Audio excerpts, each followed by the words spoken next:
to 2:30 p.m. Atlantic Standard Time. Atlantic Standard, because we are broadcasting out of the beautiful turquoise waters of the Caribbean Sea from the beautiful island of St. Croix. So welcome to the program and welcome to the weekend, everyone, because if you're hearing me live, that means it's a Friday, because we're here every Friday, 12:30 to 2:30. And so welcome to St. Croix, St. Thomas, St. John, Joss Van Dyke, Tortola, BVI in general, Up Island, Down Island, St. Kitts, Nevis, Antigua, Puerto Rico, and the Florida Keys, if the ionosphere is cooperating with the radio signal, but actually welcome to the world, because we are going live over the internet. And also, if you are not able to join us live on Friday afternoons, you can always watch the recording on YouTube or Facebook at your convenience. Twitch TV, not so much. That's live only. This is Children. This is Children of the Sun, a show dedicated to enlightened talk radio from a fifth dimensional perspective. And my guest today, I like to have people who are contributing positive energy, either locally, nationally, or internationally. And I think my guest today, Tom Thompson, fits into that last category as someone who's contributing positive energy, life positive, we could say. Right, Tom? Yes. Tom, welcome to the program. Thanks for joining us. Thank you for having me, Ray. It's great to be here. Cool. Hey, I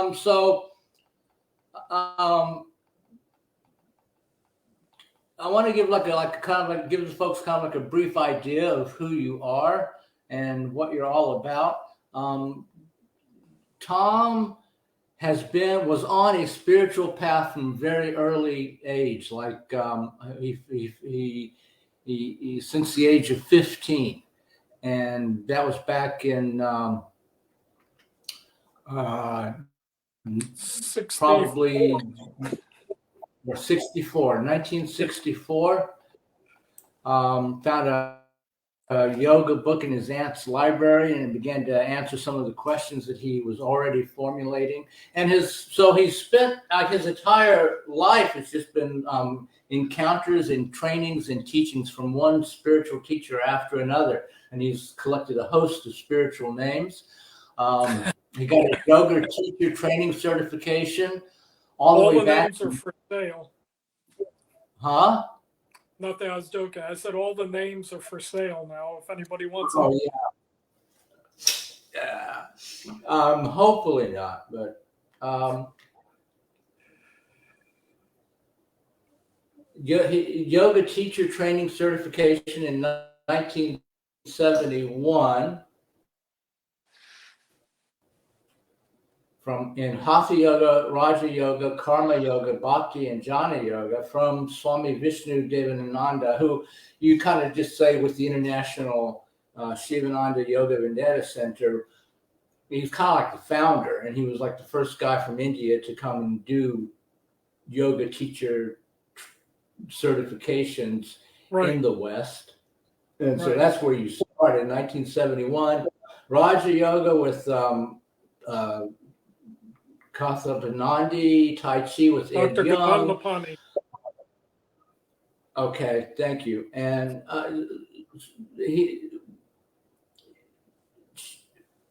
was he like a specialist teacher from Indiana? Well, he got his PhD in psychology here in North Carolina at Chapel Hill, and he was a psychology professor at the college I was at. But he'd been practicing yoga since he was 6 years old. He didn't talk about it in the West that much, but he was in the Ramakrishna Vivekananda lineage. And I studied Raja Yoga, pretty much Vivekananda's Raja Yoga with him. He was a really, cool. really powerful influence. And I think also Swami Muktananda was a powerful influence on you. He authorized you to give Hamsa meditation and you got Shaktipat from him, and maybe let's start with that. I've read accounts of people having experiences with him, and they were pretty powerful. And I think you had some pretty powerful experiences with him as well. So maybe if you wanted to, you could start with just tell us a little bit about that experience. Well, until I was with Muktananda, everything that was happening was through my own will and efforts, or I should say, apparently my own will and efforts. And so, you try hard, you learn the breathing, the pranayama, the meditation, and you do it. And hopefully gain some awareness or some insight or revelation. Right. But the field of consciousness around Muktananda spontaneously drew you in those states. So when there were philosophical teachings, they weren't philosophical teachings. You were having the direct experience.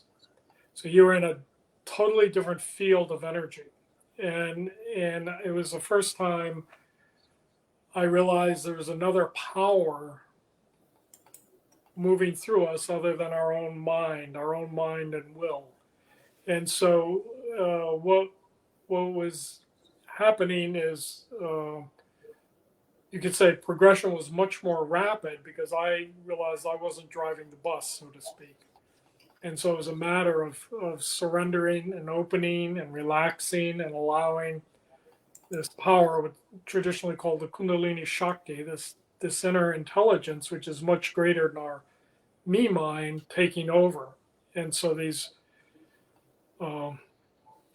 revelations and realizations were so much easier, and it was seeing that it wasn't just our willpower, it was something else.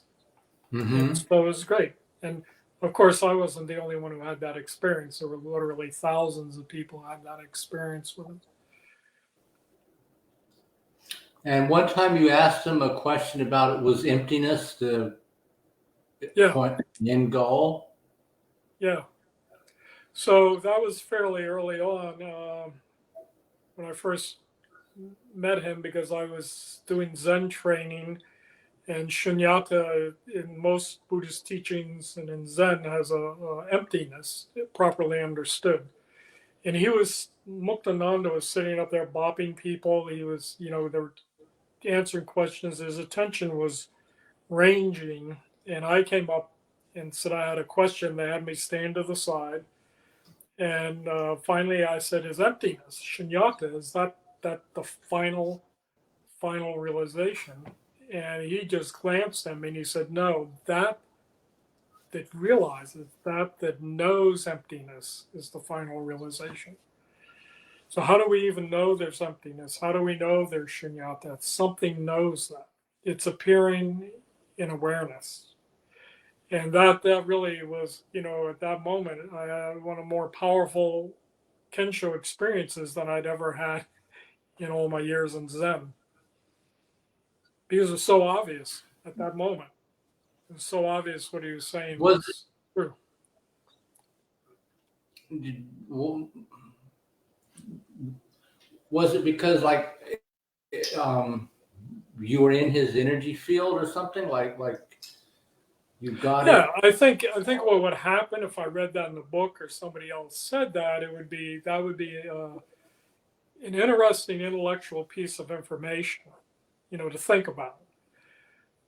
But because of the spiritual power around him, it was obviously so. I mean, it wasn't like I had to think about it. It was like, duh. It's like obviously so. That how can we talk about emptiness? How can we talk about shunyata? How can we know this non-existence unless there's some awareness of it? And it appears, it's an appearance. Even emptiness, even formlessness, even that without qualities is an appearance, or known by the ultimate subject, the ultimate knower. So yeah, I don't think that would happen if I wasn't in his energy field. Okay, right. So and so this energy, this Shaktipat, is very powerful. And you also, in addition to receiving it from Muktananda, you also received it from. I want to run through your kind of bio Sure. really quick, and then get to the point of what you're doing today, because we got many decades to sum up. So you also received Shaktipat from a Kundalini Mahayoga master, got advanced certifications in Siddha Yoga, Kundalini Mahayoga from Sri Anandi Ma and Dilipji. Yeah. Then So their you guru, co-founded a yoga. I'm sorry? their guru, Yeah, my guru was Sri Dhyan Yogi Madhusudan Das. He lived to be 116. And wow. Dr. Lee Sanella, who is a psychiatrist and founder of the Kundalini Clinic, Lee connected me with Sri Dhyan Yogi, who was a Kundalini master. He actually came like out of the 1800s to the 20th century and then 21st century. But I was having very, very powerful Kundalini experiences. Again, usually what had happened in the past, you could contain this within the context of the mind, but these were things literally blowing my mind, and I needed help. And Lee, Dr. Sanella, uh, suggested I meet Guruji, Sri Dhyan Yogi, and I did, and he helped me a lot. He he patted me on the head and said, "Don't worry, Tulsi Ram, everything will be fine." I mean, this was his realm, so what was frightening to me was no big deal to him, and he helped me tremendously, and he was a huge influence in my life. And now his disciples. Lee Sanella or Lee Sanella you're talking about, or his guru? Well, no, Dhyan Yogi was a huge influence. I Dhyan was Yogi. with him in the United States, and I was with him in India. And his successor, Sri Anandima, also was a huge influence on my life.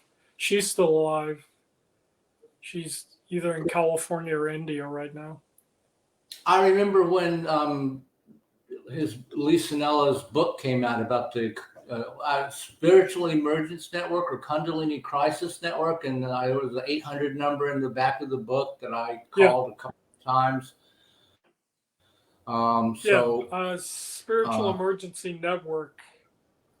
I was a member of that for many years. Yeah.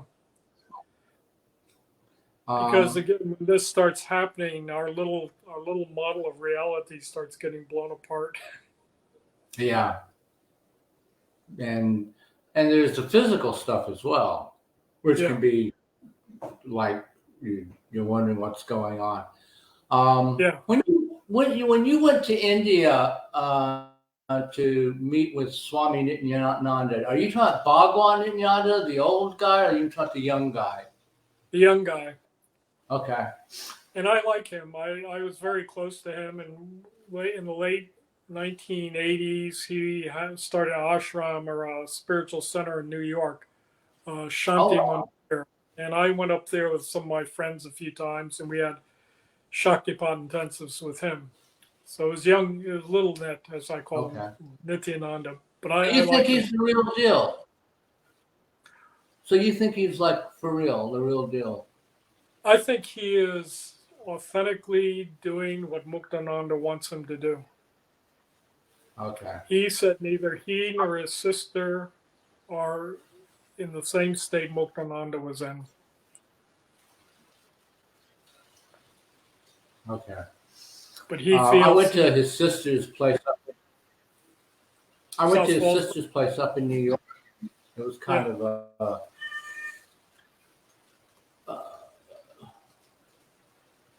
very controlled atmosphere, let's say. That's correct. So you also went to Tibetan Buddhism and received a transmission in Adi Yoga, Maha Adi Yoga, from Dilgo Khyentse. Yeah, you've done your homework. Oh my God. Yeah. But you also did. So you did a lot of Western personal growth stuff, like Werner Erhardt's Forum, Heart Math certification. You must have been one of the very first ones. You got that so long ago. Clinical hypnotherapist, You worked as a psychiatric healthcare worker in a mental hospital for like 12 years. Um, energy work, transactional analysis. Um, and so, like, that's one of the things that really I find interesting. Um, you were like a spiritual seeker, then you became a finder, became awakened. Um, and a lot of times, people like you are only going to be dealing with people, very serious spiritual seekers that are coming to them to help them be in your satsang and the energy field of your satsang and have enlightenment. But you actually also do work as a life coach, working with people on mundane things like, I hate my job and what do I do? And then I was thinking, actually, like even the gurus in India, the Sagarada Maharaj, or Ramakrishna, I've read accounts of disciples coming to them for conversations, and some of them are discussing the finer points of Hindu cosmology, but others are just like, I hate my job. What do I do? And they just give routine advice. So how do you see the whole interrelationship between personal growth and spiritual growth? It's all supreme consciousness manifesting, and I don't tell people what they should want or what they should. Well, I do sometimes tell them what they should do, but only if they ask. But when people come to me, I ask, what is it you really, really want? And some people are having conflicts with their husbands or wives. They're in jobs. They're sick. I just spoke a few days ago with a woman who has overcome 4 major illnesses in the 30 years I've known her, and we're talking serious illnesses, cancer twice, heart disease, things like that. So I meet people with what they feel is most important. And if I feel I can support them in some way, I do that. If I don't, I try to refer them to somebody who can. I mean, I'm not a doctor. I'm not an anything. So I'm a consultant, and I have these things that you mentioned that often are able to support or help people. But I'm also, uh, because of my years in the hospital, well aware of when people need help different than me.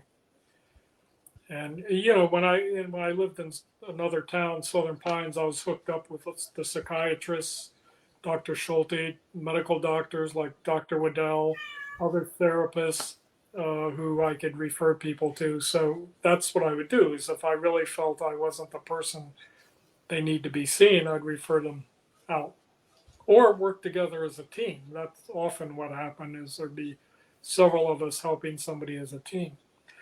But there are people who come to me who want to get past their college exams. They want to be able to get into college.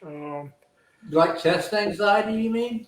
Yeah, Or yeah. So hypnosis is really good for that. And sports performance. A lot of people, that's where things like hypnotherapy are measurable, or chess, things like that, is the level of performance before and then the level of performance later. And it's a very measurable distance. And a lot of people use hypnosis, like Sylvester Stallone, Tiger Woods, the list, very long list. Because your subconscious mind is a goal achieving instrument, and it's very powerful and very creative. But it's also like a computer.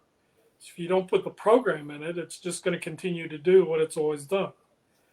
But if you change that program, it can do that. And a lot of people, you can stop me anytime you want. A lot of people have programs like, I don't deserve to get better. I'm not worthy of getting a PhD. Who am I fooling? Things like that. And those are unconscious beliefs that have to be released. And you can't really get to them in talking therapy. So hypnosis and energy psychology can really get to those core beliefs and release them. I can't get enlightened. Only special people get enlightened.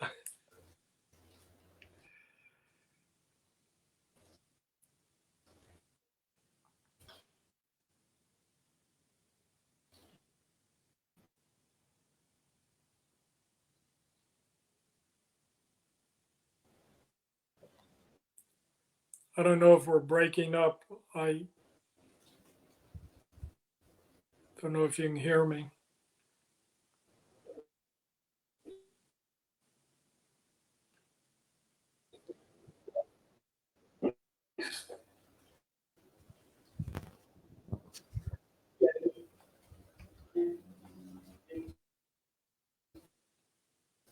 I can't hear you yet, Ray.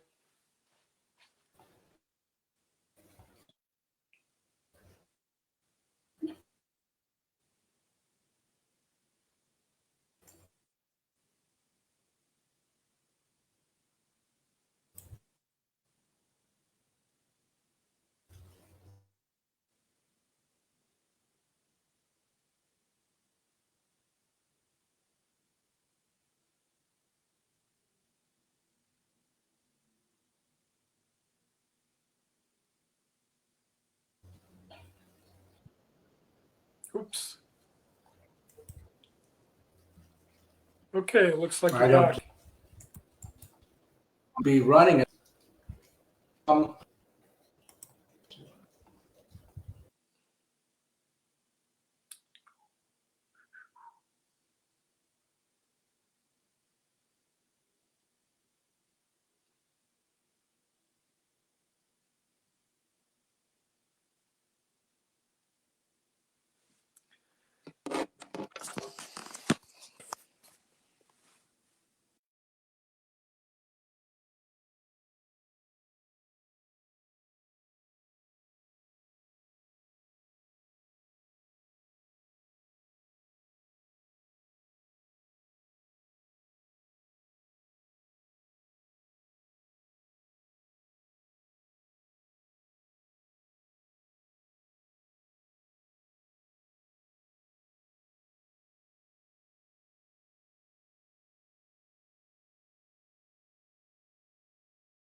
Okay. Hey, Ray. Well, the vagaries of live broadcasting. We had a. We'll edit all that out. Don't worry about it. So if we get disconnected again, is it best if I just go off and come back on? Only if you lose the internet connection. I would say just stay on. Okay. Yeah, you don't need to disconnect and reconnect. So yeah, and so you do like spiritual work and you do personal, and you were talking about people's subconscious programming, which like my experience with that is you don't even know that it's there half the time. Correct. So you do work with people on a spiritual level and as a life coach, and like after running down all your impressive biography of all the trainings, Eastern and Western paths that you've received, I really like how you kind of just humbly and simply sum it up by calling yourself a teacher of conscious living. And you've even founded with your wife Bonnie, Center for Conscious Living, what you're calling the Center for Conscious Living. And I'm just going to read off of your website so that people have an idea of what you mean by conscious living. Conscious living is an all-inclusive way of life.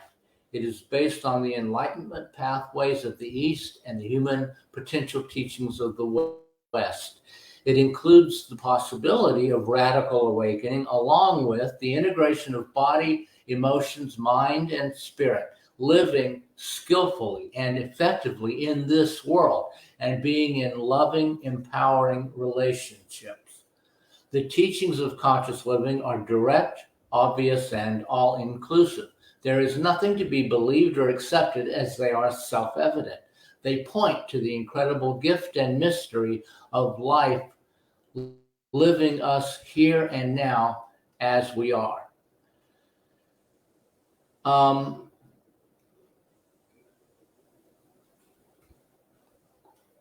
And so you have this center in North Carolina now? Well, we had an actual physical center, a cottage, for about 20 some years, and we had classes there, we had programs, and I met with clients privately there. We sold out a few years ago and we moved out of that town, and now we don't have a physical center. I meet with people on Zoom, and I also have a weekly satsang on Zoom. So we did sell the physical center where we were for many years. We had a bookstore in it. We had a library. It was great, and we had lots of people coming through.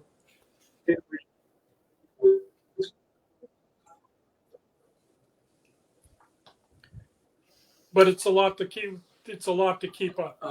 And we didn't do the traditional guru thing, so we didn't have students as slaves. You know, a lot of people did help us out. They helped us out a lot, but we didn't make that part of it. We had very clear contractual, you know, if you take this class, this is how much it's cost. And so Bonnie and I basically maintained the center ourselves and paid help, but we didn't, you know, and again, some people were very kind and helpful and generous, but it was very clear contracts of what people were getting and stuff. So we did that for over 20 years in Southern Pines, North Carolina.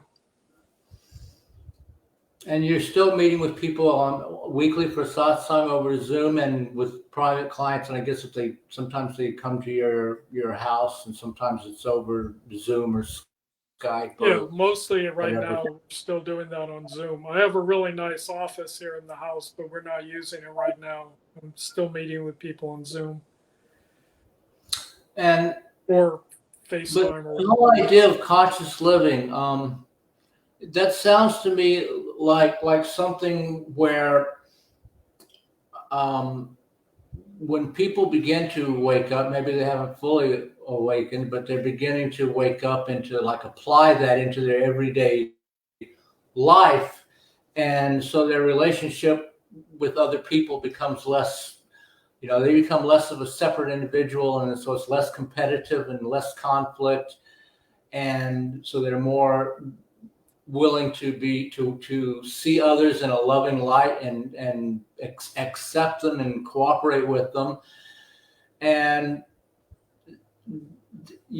people like Eckhart Tolle talk about how this is consciousness wanting for humanity to evolve to the next level. So it's almost like you are helping to, with your teachings on conscious living, you're helping to bring the airy fairy pie in the sky spirituality stuff back down into the earth. And you could almost say conscious living is then humanity evolving in its consciousness towards this higher level of existence or way of running our civilization. I think what is accurate, both spiritually and scientifically, is each individual human is like a cell in an organism. We're not separate. We're all interconnected and interdependent. That's not a theory or an idea. And when you have a certain level of awareness, you see everything is interacting with everything. I can't be greedy. I can't be selfish. I can't be competitive, because that's based on an illusion of separation. But as you awaken, just the fact you and I, we both do breath work. We've had 16 breaths the last minute. We're interacting with our environment. If the environment is pure, clean air, then that's a good thing. But if it's polluted air, who's polluting the air? Is greedy human beings. And so this narcissistic encapsulation that I'm separate and I'm going to get what I want and what I need is an illusion, because we're all connected, just like cells in the body. When a cell gets selfish in the body, it's called cancer. Mm-hmm. And it's not only destructive to itself, it's destructive to the other cells. But when every cell recognizes it's interdependent, then it's cooperative. All the cells in the body, it's a fascinating, I had cuts. If you get a cut, amazing magical things happen in a matter of a few minutes. All these cells come together to prevent infection, to start healing the skin, and it's cooperation. It's not like these cells say, "Oh, I'm not going to help out. It's not my problem." They're all helping out. The blood, everything, the lymphatic fluids. And so as humans wake up out of this sort of narcissistic bubble, we see that we're all connected, and we start helping everybody. And by helping others, we're literally helping ourselves. And this isn't some airy fairy belief. It's you see this, you recognize this. So that's the hope, is as people become more evolved and to stop seeing others as the enemy, as the other, as wrong, and see we're all into this together. Oh, it's kind of like waking up from a hypnotic trance.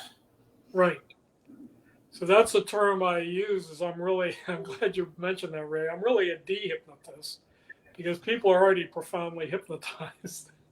When I think I'm not good enough, that's a hypnotic trance. So my job is to wake people out of that trance. So truly speaking, hypnotherapists are de-hypnotherapists, because we're already entranced in these limited beliefs and ideas and concepts. And so the process is to wake up out of them and notice we're free. So that's exactly why it's de-hypnotizing. I have cigarette smokers who come to me and go, "I don't think I can be hypnotized." I go, "You already are hypnotized. You're smoking a cigarette. You're paying a lot of money to the tobacco industry to kill yourself." Oh, that's a good point. Yeah. You must be in trance, else you wouldn't be paying a lot of money to kill yourself. Poison, right. So they're already in trance. My job is to wake them up and realize they really don't need another cigarette.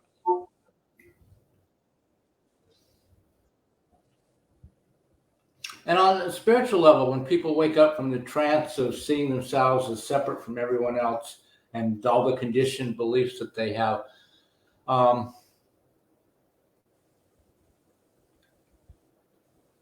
you talk about like eventually you have to throw away all the teachings, and because that's all conceptual, and step back from it.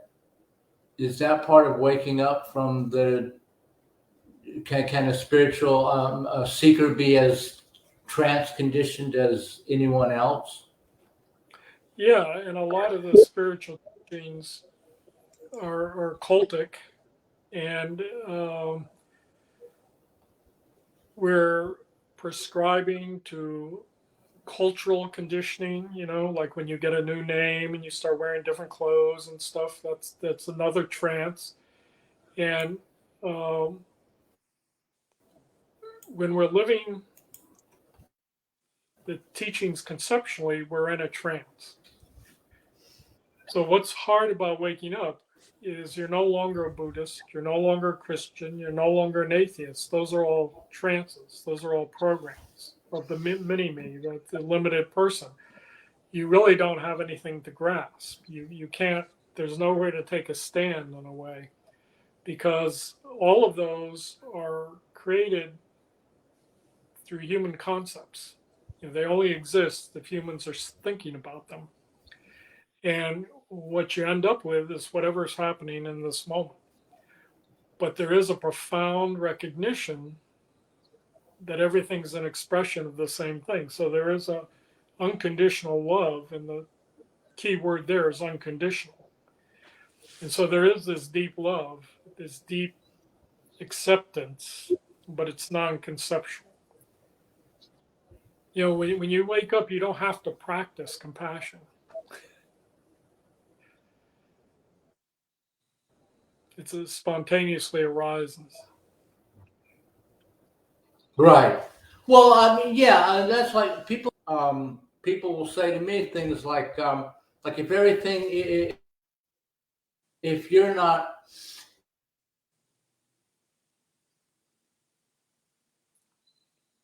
You're breaking up, Ray. I can't hear you right now. then what? They just sort of stopped halfway, because if you keep going, it's like the like almost reflex instinctual reaction to this, realizing this is unconditional love for everyone. You just can't help it. You just want to love everyone. And so then that means it's like, it's the situation, people that are suffering, they're not real. The world's not real. The suffering ultimately is not real. But that doesn't mean you just stand there and do nothing, because you also know that they feel the suffering. For them, it's real. There is real suffering happening. And you feel like you want to do something to help people not experience that anymore. And I always feel like, Jesus healed people, even though he knew the sickness wasn't real. He didn't just say, well, that's it. Maybe that's how he healed it so quickly, because he refused to see it as real. And so in his presence, it would be healed very quickly. But he didn't just like do nothing. So when it's said things are not real, what that's pointing to is everything's transitory. But in the moment, somebody who's suffering, it's very real. It's real in this moment. And so, again, that's part of the philosophical write-off. One of my teachers said, well, we're just a little tiny planet in this infinite universe of thousands of galaxies. It doesn't really matter. Well, that's the intellectual write-off of the fact that humans suffer on many, many levels. And even though it's transitory, even though it's coming and going, we when that authentic awakening happens, we're spontaneously drawn, because we're all connected with everybody. We feel, a lot of people say waking up is freedom from suffering. Actually, in a way, you feel everybody's suffering more deeply because you're not encapsulated in your little narcissistic bubble, so that you're Right. vulnerable. You're vulnerable to everybody, dogs, cats, everything. And so there's this profound overflow of this unconditional love. And we really don't think in terms of, well, this is not real, because in this moment, it's what's happening. So the conceptual realms, the philosophies disappear. In this moment, this child needs some help.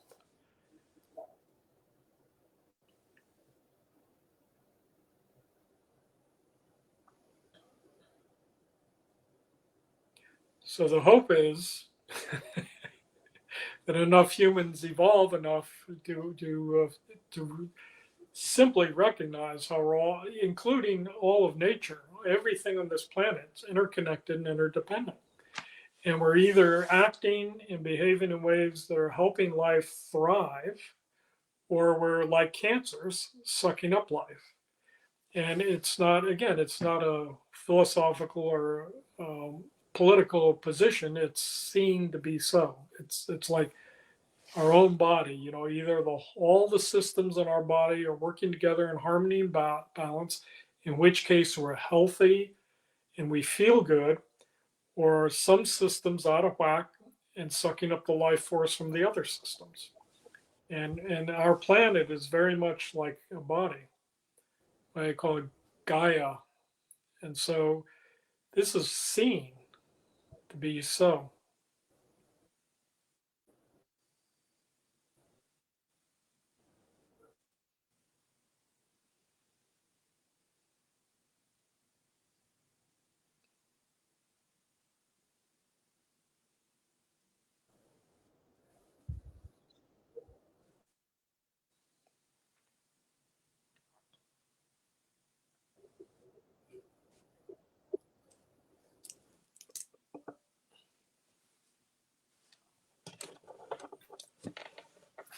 Can't figure out.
No, here we are. Now I'm on the There other it is. side. You moved. Okay. So tell us about like what you mean by life positive. Well, a lot of teaching, like Advaita Vedanta, Sankhya, Buddhism, schools of that, as you mentioned, they say life is an illusion, it's a dream, it's not real. So Advaita Vedanta says only Purusha is real, the realm of being. All of this is Prakriti. It's the play of the gunas. It's an illusion of energy. And Sankhya really separates out. Buddhism says life is suffering, and of course there's truth in that. But when you have a life positive view, you see that this life is a gift, and we can live this life and appreciate it, and like really express this Shakti, this incredible creative intelligence coming through us. Like you're doing it right now by this show. This is an expression of your supreme intelligence, is this show you've created. And so everybody has that at whatever level they want to manifest it. And so when we're focusing on this, on being instruments of this divine intelligence and this divine love, it makes life worth living, and we live positively. We don't see life as a problem. We see it as a great gift and opportunity, and that no way negates that. Yeah, go ahead. Well, I think it's kind of like being in a lucid dream that you can't wake up from, and it's a dream, and so you could just get all nihilistic and say, "Well, what's the point?" But if you're stuck in it, you might as well do what you can to make it as good as possible. Have a good dream. Yeah, for you and for all the other yous that are really, appear to be other people in your dream, but are really just you playing other characters. And so you can,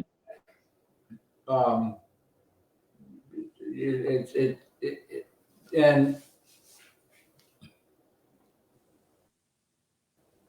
so, yeah, it's like, you go from having like a living like in a separated kind of, when you believe in separation, that everybody is separate from everyone else and in conflict, that's kind of like a nightmare way to live. And then you see the underlying truth that we're all one, and then that can become a pleasant dream. And at some point I think you must wake up from the dream and then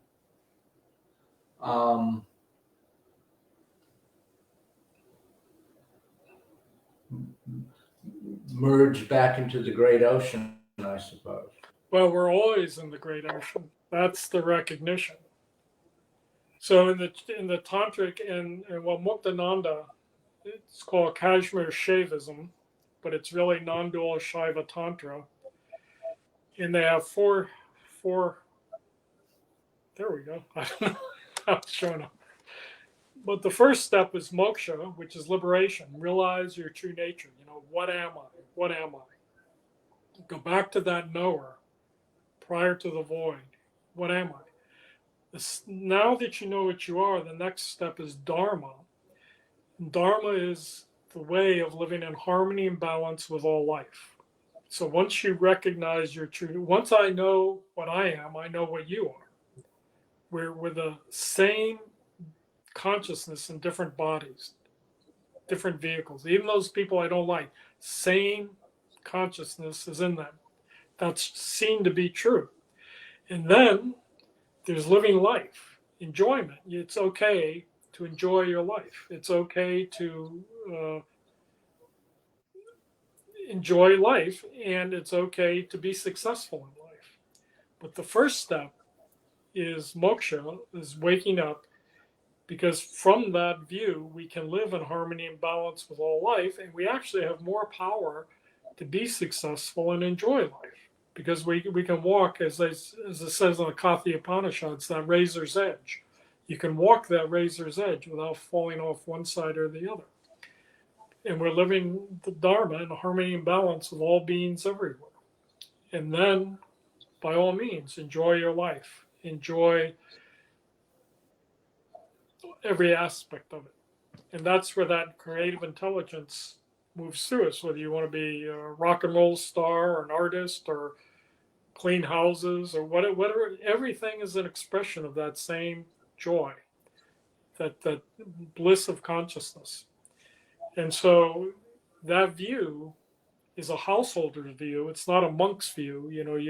My initial impulse was I was going to go to the Himalayas and live in a cave. But Muktananda, after he woke up, discovered that Kashmir Shaivism or non-dual Shaiva Tantra more expressed as enlightenment, which is anybody can wake up in that view and then live in harmony and balance with all life and enjoy their lives.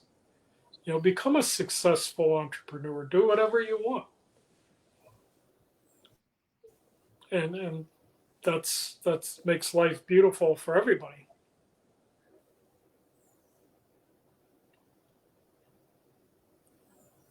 So Ray, I have some questions for you, if you don't mind. Cool. How'd you end up in St. Croix, or have you always been there?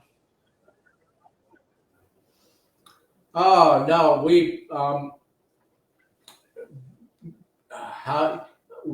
I came here in 2001. That was an interesting story. I was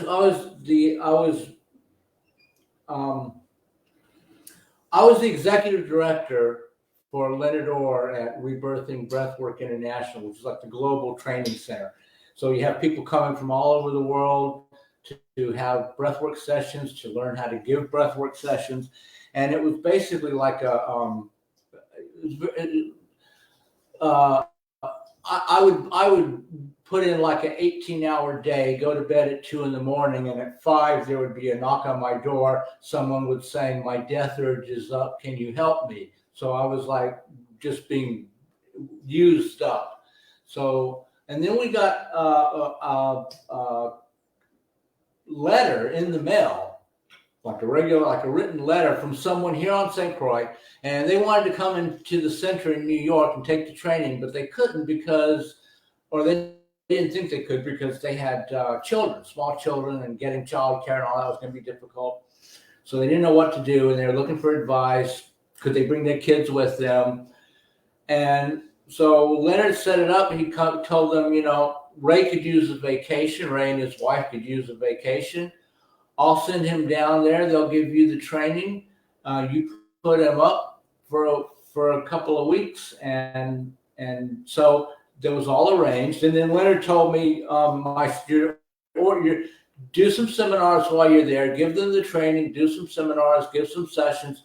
But you're required to hit the beach every day. Good.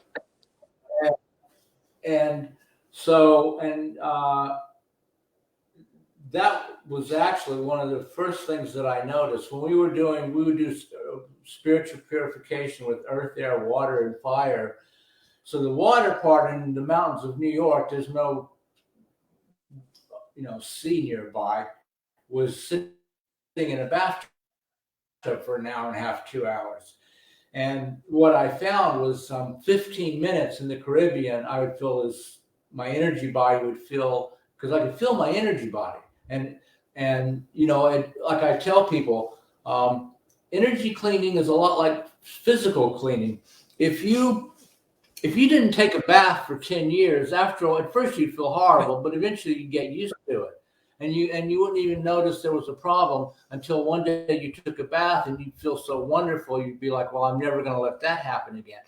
So, but people don't clean their energy bodies. And so people are walking around with really unclean energy bodies, and they don't even know it. And so once you get it clean, then you're like, well, I'm never going to let that happen again. And you can feel it right away. And so doing the whole regular bathtub thing in the training center in New York, it would take an hour and a half, 2 hours before I felt like I was clean, right? down here in the Caribbean, I only have to get in the water 15, 20 minutes, and I'm clean. It's because it's moving. It's moving. It's cleaning itself. Yeah, and it's a huge amount of water, and it's moving, because that's the whole thing. The way that the bathtub cleans you is your chakras are rotating, so they're rotating through the water. So relative to the water, they're moving, and so the water cleans them. So you get in the sea, not only are your chakras moving, but the sea is also moving. So you're getting twice as much movement. So it cleans really quickly. And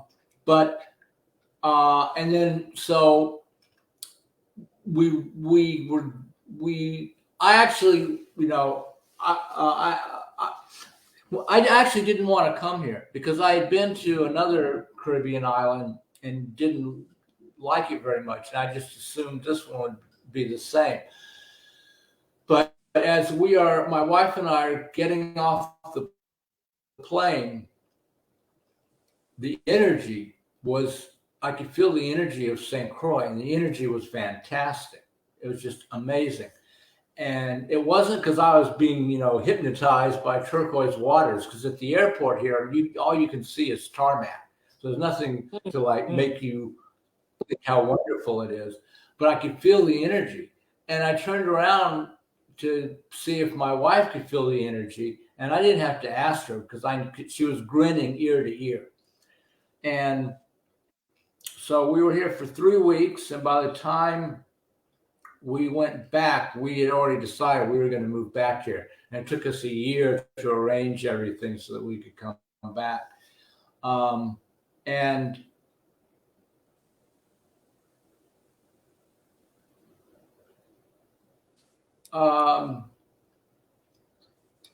So that's how I wound up on St. Croix. I was up in upstate New York in the dead of winter.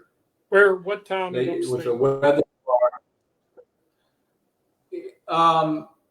In Walton. Oh yeah. Walton in New York.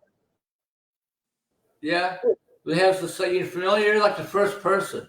I went to one town over to go grocery shopping once, and the cash register person had no idea where Walton was. Because as the crow flies, it's like, huh? New York State's a huge state. It's got a lot of small towns, a lot of beautiful small towns, but they're poor now. Yeah. But it's an amazing state. That's where Walton was struggling. Yeah, New York State, Walton, New York. Because because it's mountainous. If you could be beautiful. A bird, from Walton to the next town would be like a 10-minute trip if you could fly. But because you're going around and around the mountain, it takes like 45, 50 minutes. So that's why she had never heard of it. She'd never been there. My daughter wants to retire to St. Croix. I think she has her eye on moving down there when she retires. Oh, cool. She's been down there. Yeah. Oh, wow. I had no idea. She'd tell her to look us up next time she comes. My parents have been to St. Croix. My daughter, I think, is St. Croix or St. Tell her to look us up. I will. I'll tell her that. And, I never met Leonard Orr, but the breath work, it's holotropic breath work came out of rebirthing, I think. I think Stan sort of lifted that. Yeah. Leonard, Stan Groff was, he had to stop using LSD because they reclassified it as like a class 3 narcotic. So he couldn't get it anymore. And he was looking for something to replace it with. And he met Leonard at the Esalen Institute, and Leonard gave him a breathwork session, and he was like, this is what I'm going to replace LSD with. Well, that's great. Yeah. Well, there's a definite connection. The rebirthing breath, the form I used, did help people get in touch with their subconscious and stuff, as you well know. But hypnosis, I ended up using more hypnosis because more direct. I'm directing it, and it's less stress on people. It's hard to teach people how to breathe correctly. Where is my water?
Oh, why is it? That's not what.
Hi, Tom. Hi there, Ray. We're back. I've been backstage for like 10 minutes trying to get on my own show. So, yeah. Um,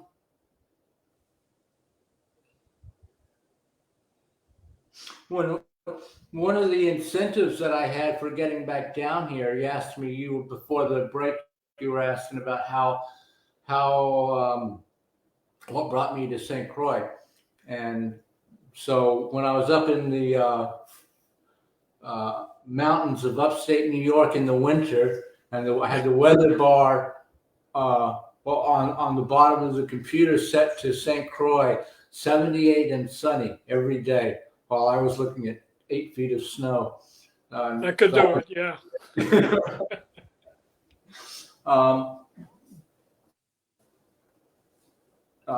So what does your daughter do for a living? Is she works for USAA. She works at home, and her husband's a judge, and they're in Colorado Springs. She in Colorado. Colorado Springs, yeah. Colorado keeps coming up. It's like it seems like I'm constantly meeting people from Colorado. Colorado just keeps coming up for me for some reason. So I'm like, maybe I'm just suspecting. But yeah, I actually have been to Colorado, spent like a summer there, and I often say that before I came to St. Croix, I had a list of like the 5 best places in the world I would like to live if I could arrange it. You know, like if I could find a good job there. You know, like Capri in Italy is one of those places, an absolutely gorgeous place to live. But also almost any place in Colorado. Like the first time, a lot of beautiful places there. Like Denver, for example, you walk out on the street and you see the Rocky Mountains, and like it's just you're just awestruck. So I had this short list of places that I would like to live if I could arrange it. And then I came to St. Croix, and I threw that list away. Now I had a list with one place on it where I have to live, no matter what it takes. Oh, you're there. But if I were your daughter, I'd be like really hard pressed between Colorado and St. Croix. You might want to like hang on to both places. Maybe like I think she plans to. Yeah. Yeah. I think my grandson has no intentions of moving out, so that the house they're in now will probably end up with him in it. So. He's living there permanently by choice, or is there because of the current? Well, he's still a kid, but he likes the arrangement pretty well. Yeah, my daughter went to India. She knew Guruji, Sri Dhyan Yogi. He was about 100 and she was 1, and they were very fond of her. And one time I went to India to see Guruji, and he looked around the room and he goes, "Where's Kelly?" So she was very lucky to have met somebody like him and spent some time with him and come to know him. And also, Nandima was like her older sister for years. So you started at 15, but she started at 1. Yeah. That's really great. That's really your whole like. What's that? Like there's a blessing there for sure. Yeah. She was very lucky.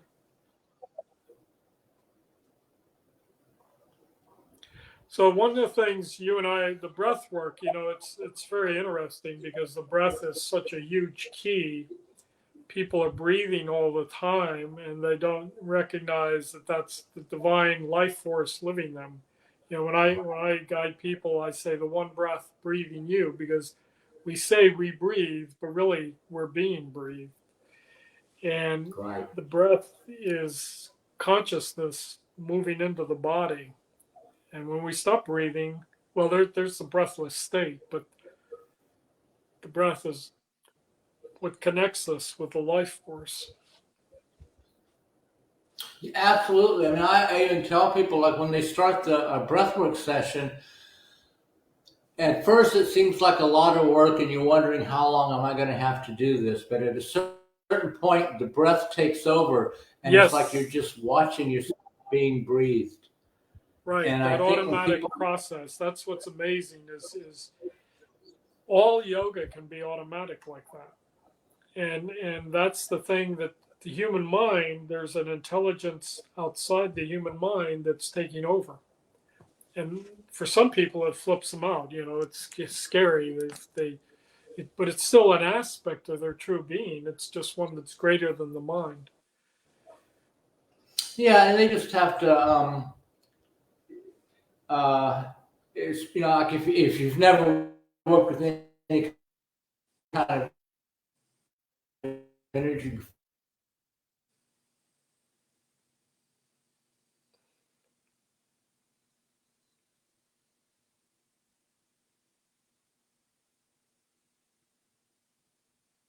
before, it can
there we are. Um, so I don't know where we left off. I was talking about how,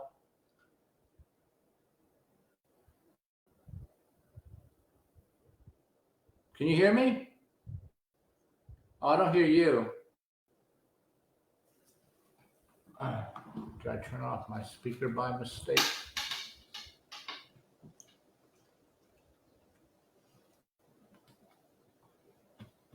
Let's see. Okay, can you hear me, Tom? No. Uh, let's see.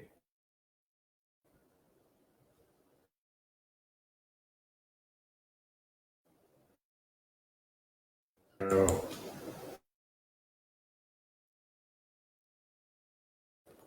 speakers. Okay, camera.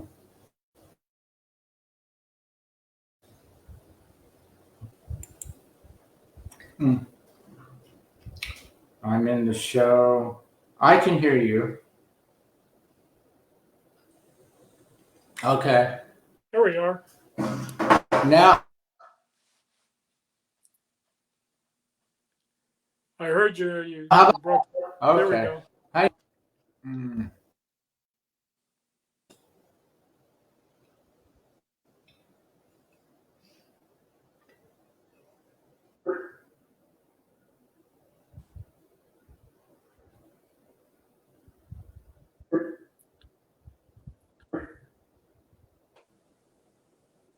I hear Yeah. you, but you're kind of breaking up. Can you hear me Yeah. now? Okay. Yes, that's good. Good. Good. We were Yeah, so talking you about were talking, breath I work. mean, Go ahead. yeah, well, right. No, you were saying how the breath work is like the life force energy moving through you, and the breath breathes us. Yeah. And the conditioned mind comes in and builds a story around that and makes a individualized separate body for us and wind Right. up with this storyteller like there's a me inside, but that's just like a reflexive movement of the brain. And Right. So there's a cognitive center. I hope you're hearing this. And then story gets told around it. The autobiographical self is created. we are all one with this Yes. life force. It's like moving, creating everything, and we're just part of it. Yeah. I use the example of Christmas tree lights on a Christmas tree. You know, they're red, they're green, they're blue, they're white, and they each may be unique, but what's running them is the same electricity, the same life force. And so if you identify only as a light bulb, you're identified with limitation, but if you recognize the electricity is the same in all of them, they're all expressions of the same electricity.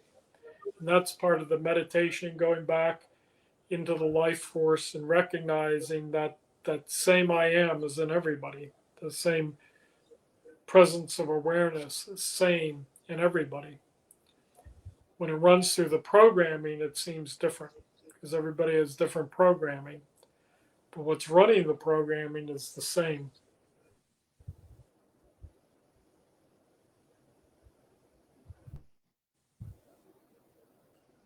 Yeah. So it's like the filter. Everyone has their own filter that takes the programming and makes it look different, but it's really the same. Right. And some of those filters are closed systems. You know, I'm right. Anybody who doesn't agree with me is wrong. And others are open systems that allow people to explore, become more conscious, more aware.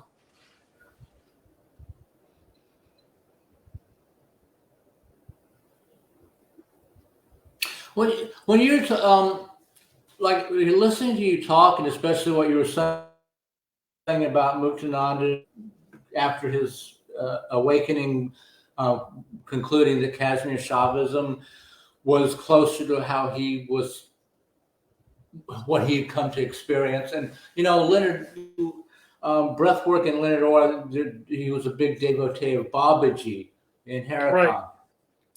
And Babaji never used the word Kashmir Shaivism, but if you read what few written accounts of his teachings there are, it sounds to me a lot like Kashmir Shaivism. And when you talk about, because you do a lot of work with the chakra system and with Kundalini and how Kundalini actually works and how it flows, and Babaji would talk about how the energy ascending, going up is good, but the energy coming down is better. Um, and there was like a special mantra for calling the energy down. It's like the like grace, like you can only go so far through your own efforts, Right. and So then grace is that's required. Shakti, the descent of grace. And yeah, so and what how do you see the relationship between like Muktananda and Kashmir Shaivism and what you were talking about with the breath work and the energy, the Kundalini energy coming down as opposed to going up? Well, just as a side, Babaji used the mantra Om Namah Shivaya, Right. which was the Shaivite mantra. But the true, Right. Yeah, true. it's ascending and descending current. And the totality of our being is both the ascending and the descending. And that's what Kashmir Shaivism is basically saying, is it's not one. So the ascending current is like consciousness leaving form, but consciousness also comes back into form. And it's not one or the other. The trick is not to get stuck anywhere in the current, but to let the current flow, ascending and descending, ascending and descending. What happens is we get caught, like we may get caught in the descending current and become very materialistic. All that exists is this material plane.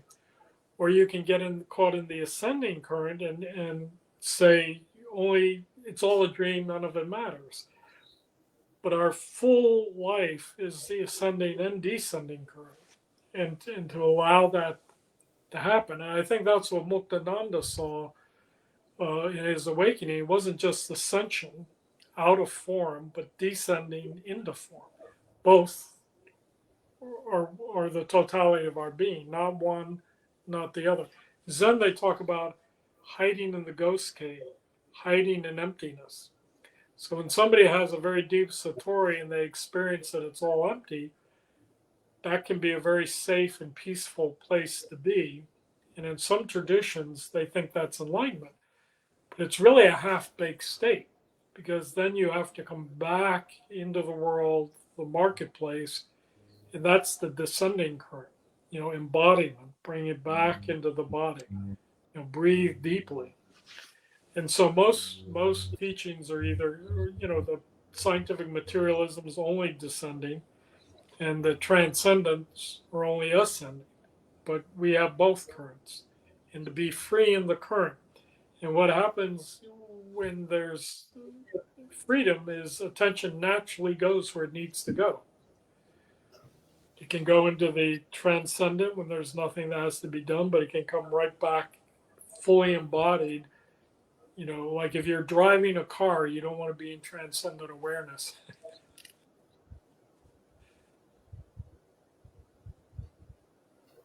Well, I had the experience I was in a place where the storyteller went away, and I didn't think I would be able to drive, but I had to. And so I sat in the car and I'm looking at all the controls and like, okay, what do I do? But then and I had my keys in my hand. Somehow my hand knew to do that. And the word ignition came in my head. And the next thing I knew, my hand was putting the key in the ignition and turning it. And the car started and I was driving fine. And what I realized later was the storytelling aspect of, I wonder if that guy sees me. He's coming up on that stop sign pretty fast. He's looking at his cell phone. And does he even know I'm here? Maybe I better slow down and like the judgmental storytelling narrator in the head doesn't really drive the car.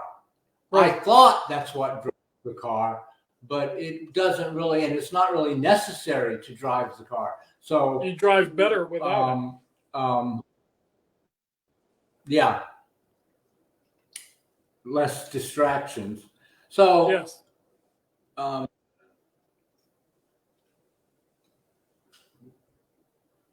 And so yeah, you can drive it's like just doing things you can do ordinary mundane things without having the storyteller going on in your head, I think. Right, absolutely. I mean that's the storyteller is a middleman that's not necessary. A lot of teachings try to get rid of it. It falls away by itself at a certain point. But it's a unnecessary step. Yeah. I've told this. I liken it to it's like I'm driving in the desert and there's a lake. Suddenly there's a lake on the road, and my ego is riding shotgun next to me and reaches in the back and pulls out a couple of buckets and offers me a bucket and says, we better get to bailing. We're going to be here a long time. But now that I know that the lake isn't really there, that it's just a mirage, I'm like, nah, that's okay. I'll pass. And so I look at that as like the ego That's like the ego. It's like for a while there, no matter how the ego arises, whether it's like irritation, annoyance, frustration, anger, fear, depression, fear of lack, even physical tiredness, I realized the underlying thing was always the ego trying to get me to believe that I'm a separate entity again. Yeah. And it's like that seemed to be like its whole game. And since I know that, I know that's not true now, just like, once you've seen that the snake is really a rope, you can never get scared again. Like you aren't going to forget, it's a rope, and you're not going to be like running away from a snake ever again. So once you know, and then it's like the ego is offering me the bucket, but I just like, I know it's not real right away. And so I just take, eventually the whole thing just sort of, it would come less and less and less and less frequently. And then eventually it just stops coming completely. So, right. We stop feeding it with life force. It's one of the examples I really like. It's like a fan. And when you unplug the fan, it keeps spinning for a little while. But if you don't plug it back in, it slows down and then it stops. And the ego is actually thinking, and thinking as the ego requires an autobiography, a story, past, future, instead of this presence. And so our whole culture feeds that. So when the story stops, it's hard because the culture wants it feeds it. It feeds it. We're a consumer culture, buy more, do more. And when the ego stops, at a certain point, there's nothing to start again because, like you said, it's a mirage. And that's a very good example because you don't have to take a bunch of buckets to empty in a mirage. One of the spiritual things people do is they spend a lot of time, a lot of years trying to empty the mirage. And that's a gradual path. This is Kashmir Shaivism again. Direct recognition is the direct recognition, like you said, that it doesn't exist. You don't have to empty it out. And once that's seen, the appearance, because the fan keeps moving, may show up every now and again, but you've seen through it. So you don't have to fight the ego. You don't have to kill how can you kill something that's not even existent? The ego is a verb. It's something we do. And you stop doing it, it's gone. That's why a lot of people don't like meditation, because if you actually become still, you don't exist anymore as the ego. The ego has to be in motion. And so when you become very quiet, very still, there's nothing but presence. So most people stop meditating when it starts working. Yeah. They can't stand to be alone with themselves. Exactly. And the ego is like, it's not really an entity. It's more like an activity. It's like something you do. Correct. Something you've always done. So is that what your songs on Sunday are about? Do you meditate with people over Zoom? They can join you on Zoom? I talk. They talk.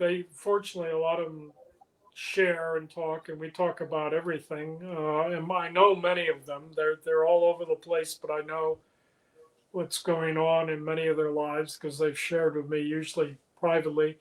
So it's a satsang, but it's also a Sanskrit word kula. It's a family. Everybody's welcome, and the only thing requires everybody be kind and respectful. And whatever issues come up are open to discussion, but ultimately it's the direct recognition of your true nature is what's being pointed at. And that recognition, then you recognize who everybody is. And that's where hate stops. That's where anger stops. Competition. That love. And again, one of the phases that people go through is when you start waking up, you go through a phase where you feel extremely vulnerable because you are. The defensive mechanisms of the mind start falling away. And so you feel very vulnerable, which can create for a while some anxiety and stuff. But actually, that will fall away. And then there's just presence and that compassionate, skillful action, not from thought, but just spontaneous intelligence moving through us. So satsang, it varies every week. Um, no telling what's going to happen. Everybody's welcome. What time is it? It's 11 o'clock Eastern Standard Time, same time I guess you're on, and it goes usually from 11 to 12, 12:15, 12:20. And anybody's welcome who wants to show up. And so they could get the Zoom link by going to your website. Yeah. I'll post the links up for the website, but just while you're on right now for people, what's this? The awakenedheartcenter.com, is that it? Yeah, the awakenedheartcenter.com. The they may want to refresh the awakenedheartcenter.com. browser because our old website sometimes shows up to people and we're no longer in Southern Pines. And we just had the website updated, so they may, if they've been on our website before, they may want to refresh the browser to get on the current one. But it has all the Zoom information there. Oh, okay, all right. Is that why you're like? I was on it for the show yesterday, and it was showing up on Google as not secure, telling me not to enter any passwords or. Yeah, you might I don't want to know look what at that that. means. I click on the donate button for PayPal, and then I'm on a PayPal site, and that's like totally secure, no problem at all.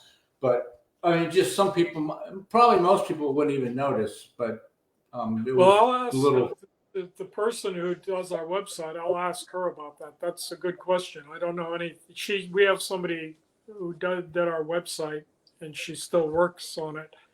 I have no idea what it means not secure, but I'll ask her. But thanks yeah, for so anyway, pointing that out because that could be important. Okay, no problem. And then they can get the Zoom link from there. And so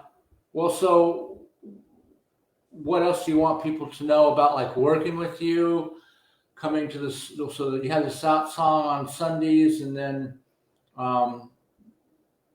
they can work with you like over.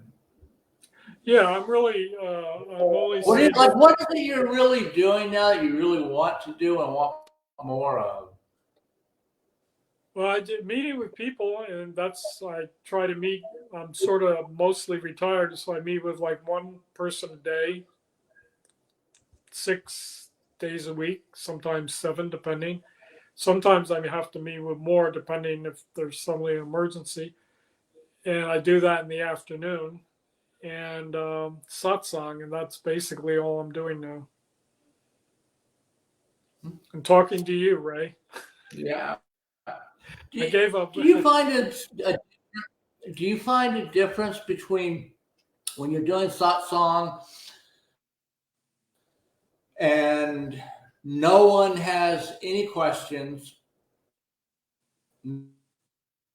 nobody something that's come up in their personal life or a question about a teaching, and then you need to just try to say something that's going to be relevant to everyone, versus when people have an actual question and you're answering an actual question from a real person, and when you start out, you have no idea what you're going to say, but by the time you're done, both you and the person who asked the question are really happy with the answer. Hopefully. I often go into satsang having no idea what I'm going to say, and what I feel is the Shakti speaks, and I have no idea. Same thing answering questions. And I do ask people if they're interested, they can email me if there's something they'd like to discuss, or they have questions, they can email me and I try to address them. But if I go in the satsang and there's been no questions, sometimes I've been working with people during the week, the Shakti takes over and whatever happens, happens. But what I try to point out is everybody is present and aware now, and everything they're experiencing is coming and going in awareness. As Ramana Maharshi said, let what comes come, let what goes go. Notice what's always present. And that's the direct recognition that this presence of awareness is always here. Things come and go, but the presence is here. Outside of time. Outside of time. So I have the Shakti, that's a name for a higher intuitive intelligence, and that's what I let come through me.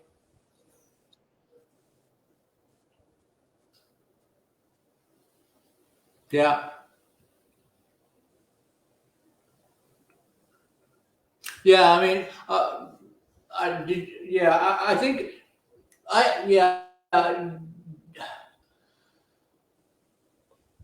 I kind of come at all of this from a Christian mystic perspective because I had like an experience of Jesus coming into my room when I was 5. Well, that must have been really cool. Yeah.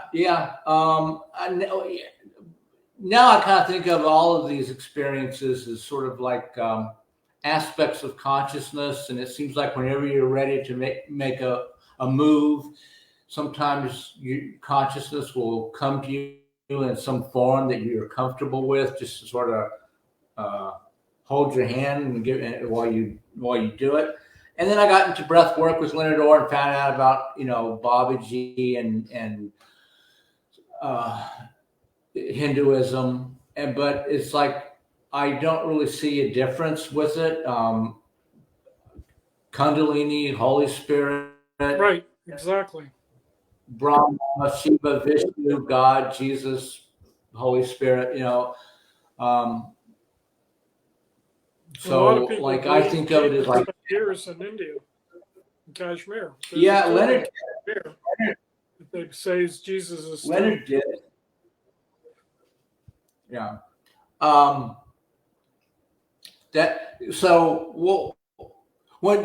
That makes me remember when you were talking about Babaji so his mantra was Om Namah Shivaya from Kashmir Shaivism. Leonard would tell you Kashmir Shaivism got it from him. Yeah, there's no problem there. Yeah, so what we have is scholars who I respect. I know some of them, but they're saying here's Kashmir Shaivism, this and this and this. The yogis are not interested in that. These transmissions of power, which mantras are, Hongso mantra comes from Babaji. That's one of Babaji's mantras too, the breath, the Hongso. So the yogis, they create this incredible technology that works. It's like science. You do certain experiments, you're going to get certain results. These yogis are more interested in the technologies than the philosophies and the scholarship. And these technologies, as far as we can tell, have been around a long time. Babaji was up in Badrinath, his caves up there. His sister was up there. These things have been around. Mm-hmm.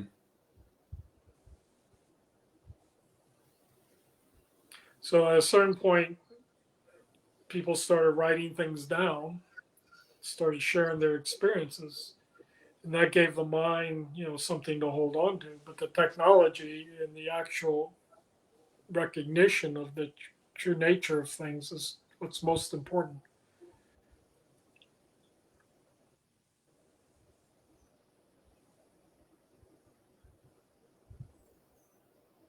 You have a phone number on your website. Is that still good? Can people call you on that number if they would like to make an appointment with you, for example?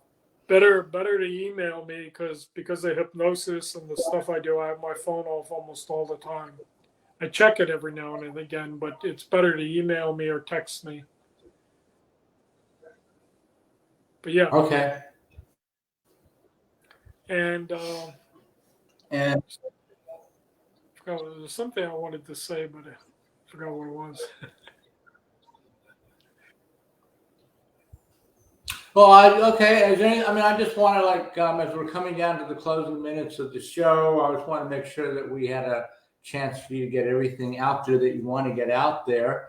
You also have a blog, Yeah. with writings on it. So that's available from the website. I think you go to the bottom of the page and it says the blog, and you can click on that. And most of those essays I wrote in response to questions, and then I edited them and maybe added stuff. But almost everything I write is based on a question that somebody asked, and then so some of them are longer than others, but they're all pretty short. And I don't see people as needing to be fixed. That's what I want to say. When people come to satsang or meet with me, I don't see people as having to wake up, having to be fixed, having to be any different than they are. It's all divine consciousness.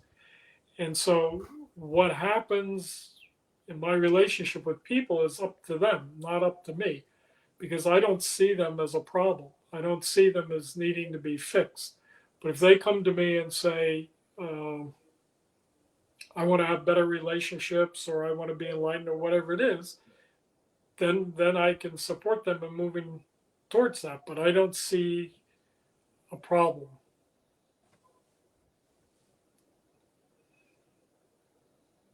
Well, part of it is just like the energetic reaction, like feeling.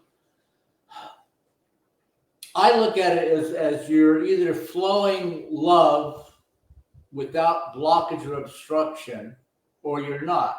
And the one, it's good to, in order to use this, it's good to develop the skill of being able to feel the energy, feel whether it's flowing or not. Some people are so contracted and unused, not used to checking for that they can't tell.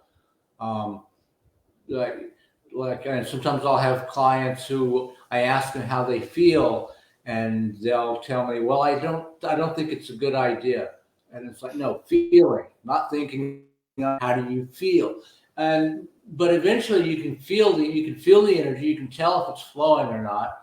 And if it's not, then you basically place your awareness there and figure out why it's not flowing, and what do I do to restore a harmonious flow to it again. So Right. yeah, and like if you're working, yeah. So feeling energy, for people who feel energy, it's like seeing and hearing. It's hard to believe people don't feel it. People go, I can tell in meditation group who's thinking and who's not thinking. It's not, I can feel it. I can feel the thinking. And animals see Yeah. it. I walk in the woods, animals aren't afraid of me because they feel me. They know I'm not going to hurt them. So when I walk in the woods, I have a different experience than somebody who's hunting, where the animals can feel them too, and they're gone. So animals are much more sensitive to the energy. That's one last thing I want to say, Ray, is Shaktipat. The whole system's set up, this idea you need a guru to get Shaktipat. But actually, if people are even listening to us, they've already had some degree of Shaktipat at the center grace. Yeah. And so I believe it happens spontaneously. And if people are interested in this, some degree of Shaktipat has happened, that awakening to that energetic realm. And if they stay true to that, more degrees of Shaktipat will keep happening. And the true guru is not some person, but this inner consciousness, this inner awareness, this energetic intelligence is the real guru.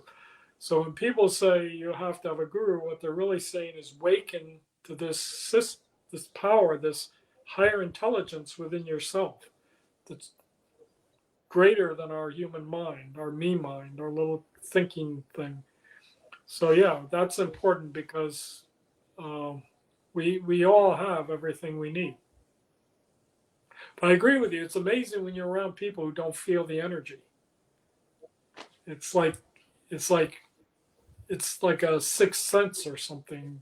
You know, you feel it. Yeah, and but like it isn't like people need to be fixed, like you were saying, and Well, when they need um, when they're loved and accepted, they relax, and then I, the energy comes out.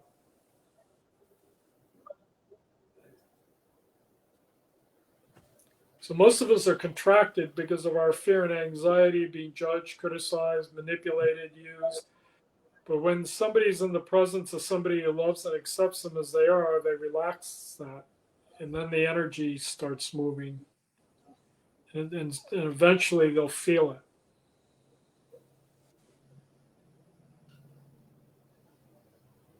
yeah, I've had the experience that you were talking about. I've been in the woods, and I've had deer come up to me like Yep. 2 inches away. Um, Horses, mongoose, cows, goats. Um, there was one time I was in Virginia and I was doing like a fire retreat, a vision quest, and um, there was like a really horrible sound. It was either a mountain lion or a bear, and Mm. it didn't come 2 inches away, and I actually was kind of glad about that.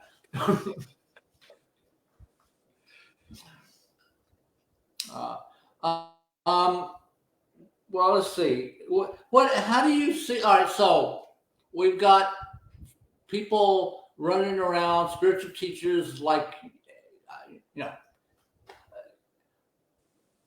I don't want to like give us puffed up heads, but you, me, Eckhart Tolle, other teachers, Adyashanti, Byron Katie, we're all saying people don't need to be fixed. They're inherently perfect as they are, and yet the world's a complete mess. And so, what is the role of a teacher like you in uh, helping the world to be less of a mess? I think we're so defended, and I do think that as people wake up, like I mentioned earlier, you recognize we're all connected. And on the website, I talk about we're all on the same bus together. You know, we are connected, and I think when people are accepted, when they are feel that unconditional love, they do relax, and in that relaxing, that encapsulation releases, and they start becoming more aware. And in that, they're not so defended anymore, and they connect with other people. They don't worry about protecting their territory. So all we've got to do is we just have to wake people up at a faster rate than babies are being born. Right? Yes. Yeah, that's the hope. And it's the Maharishi, Mahesh Yogi, all these people, Jesus. It's like if enough people wake up, the human race has a fair possibility of becoming sane. But you can't wake people up, and they have to make that choice. They Yeah. have to realize. And that's the thing. They have to make that choice, and they're choosing to inflict suffering upon themselves almost constantly. It's like Yes. because we just want to be separate. It's like from Paradise Lost, where Lucifer says, "Better to be the king of hell than a servant in heaven." Yeah. But for Lucifer, those are the only two options. There's a third option, which is step out of the game. And that's the loving kindness. That's the acceptance. See, the mind is a defense mechanism, so loving kindness scares it because it becomes vulnerable. But at a certain time, this is a whole different. It's okay to die, and it's okay to be killed. So being alive in a physical body and surviving is not the priority anymore. What's more important is loving kindness. And if you look at history, all of this is why it's scary. Is so many people who realize that Socrates, Jesus, Mahatma Gandhi, Martin Luther King. I mean, I could talk for hours. They all were killed by fellow human beings because they became free. So, what was Socrates doing but educating the young men of Greece? And that freaked them out so bad, they had to kill him. So it is frightening to become free because society, the egoic, human, consumer controlled, dominating society is terrified of that. So we like Civil rights movement, anti-war movement, the peace movement of the 60s and 70s. So much. We weren't violent, but the people were violent towards us. They freak out. They feel threatened. Yeah. The ego Yes. feels threatened. I've even Robert Kennedy. He was another one. Robert Kennedy. I've even said, if you look at the history of the last 10 or 15 years, I feel like how bad it's getting is like proof that people are actually waking up, because I think the ego feels so threatened it doesn't care anymore about not being obvious. Yeah, and the bad stuff makes the news. Yeah. What's going to be on this conversation probably isn't going to be on the evening news. But if something there is horrible stuff happening, that's going to be on the news. So the fact there are people meditating, the fact people like you and I are having these type of conversations, that's not interesting to the ego, to the encapsulated ego. But people are waking up. I'm in a small town in North Carolina. Now we can connect all over the place. People from Canada come all over the place on Zoom. But it's amazing who shows up. And so it is happening, but it doesn't make the news. So it seems like evolution isn't happening and all the horrible stuff is happening. But that's an illusion. Yeah, I mean, ultimately, I guess it's all just taking place in consciousness. There really isn't even an internet. The people who are coming to your satsang from Canada to North Carolina, in some sense, you're right there. It's all one in any way. It's like it's like we're using our technology to get closer and closer to how it really is. Correct. So the internet, you're in St. Croix, I'm here, but at the same time we're together. So the electronics is dispelling the illusion of separation. So I'm with you, you're with me, you're in St. Croix, and I'm in wherever I am, Pittsburgh. It's an illusion of separation because here we are together. Right.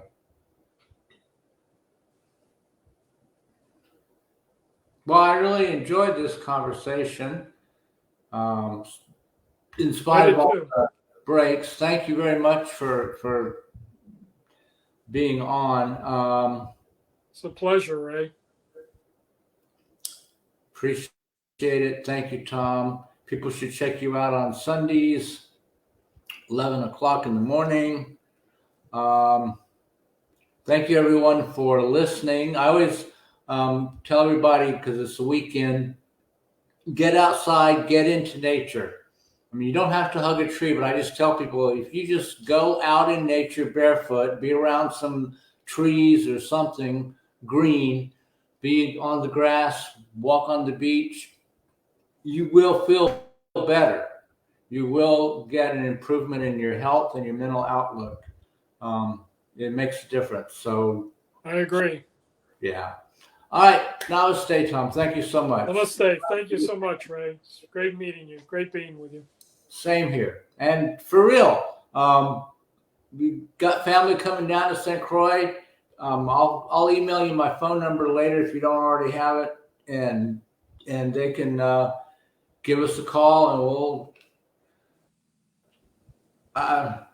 we're kind of not really into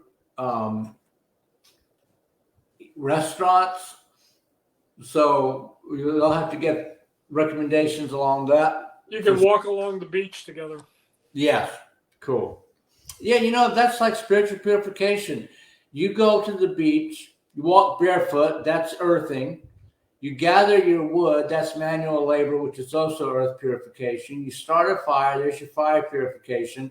While you're doing that, you go for a swim, that's your water purification. Then after you're done with that, lay down and breathe. So now you got earth, air, water, and fire.